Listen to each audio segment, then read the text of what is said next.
Dengan mengenakan peci warna putih dan masker penutup wajah, Ferry Irawan memasuki mobil tahanan Kejaksaan Negeri Kota Kediri hingga memasuki ruang persidangan di Pengadilan Negeri Kediri, Jawa Timur.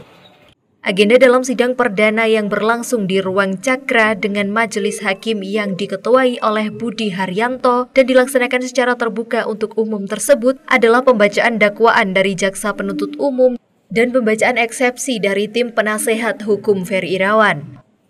Jaksa penuntut umum dalam dakwaannya menyatakan bahwa Ferry Irawan melakukan kekerasan terhadap Vena Melinda dalam sebuah hotel di Kota Kediri dengan dakwaan pasal 44 ayat 1 Undang-Undang KDRT, di mana dalam pasal yang dimaksud berisi tentang KDRT yang mengakibatkan korban luka berat dan jatuh sakit. Sementara itu, penasehat hukum dalam eksepsinya menyatakan bahwa kekerasan yang terjadi pada Vena Melinda dilakukannya sendiri, sementara Ferry Irawan hanya menempelkan kepala ke bagian hidung. Sehingga menurutnya luka yang dialami Vena Melinda akibat dari perbuatannya sendiri dan hal itu juga tertuang di dalam dakwaan JPU. Ferry Irawan terdakwa kasus KDRT mengatakan selama ini hanya diam dan tidak berkomentar karena akan menyebar aib. Selain itu dirinya juga tidak berdaya terhadap sebuah sistem yang memaksanya untuk ditahan untuk suatu perbuatan yang tidak dilakukannya. Selama ini saya tidak pernah memberikan komentar apapun, statement apapun. Tapi kali ini saya harus mengungkap sesuatu dari isi hati saya. Pertama-tama saya mengucapkan inna lillahi wa inna ilaihi rajiun terhadap hati nurani yang telah mati. Kenapa selama ini saya tidak pernah berkomentar? Karena tidak lebih kalau saya berkomentar atau memberikan statement hanyalah aib rumah tangga yang akan saya ungkap. Itu yang pertama. Yang kedua, saya tidak berdaya melawan sistem, di mana sistem itu dipaksakan ke saya untuk saya berada dalam tahanan untuk sesuatu perbuatan yang tidak pernah saya lakukan. Dan saya bukan pelaku KDRT. Sekali lagi saya tekankan, saya dipaksakan oleh satu sistem, di mana sistem itu membuat saya menjadi tahanan untuk satu perbuatan yang tidak pernah saya lakukan.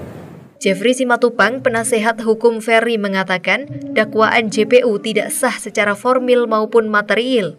Pasalnya, dari hasil visum Rumah Sakit Bayangkara, hasil perlukaan tidak menghalangi pekerjaan sehingga seharusnya pasal yang didakwakan adalah pasal 44 ayat 4 dengan ancaman hukuman 4 bulan sehingga tidak perlu adanya penahanan terhadap Ferry Irawan.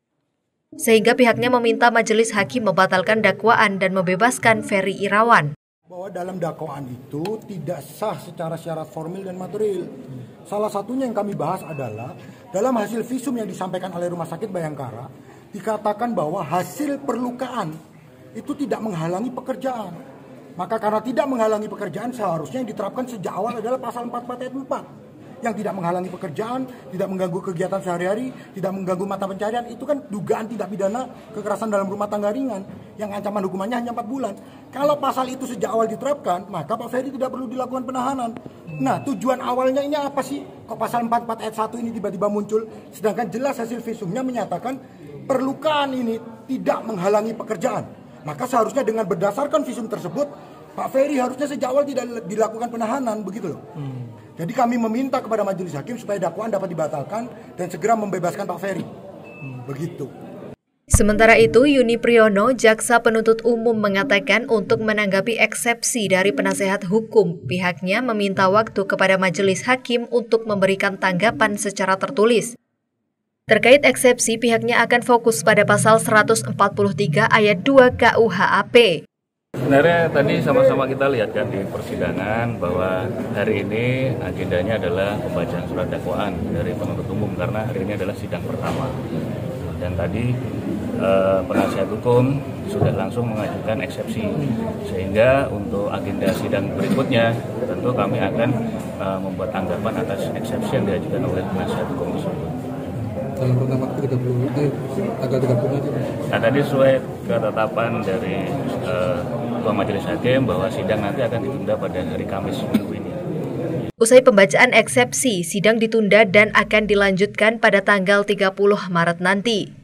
Dari Kediri, Tim Baca ini melaporkan.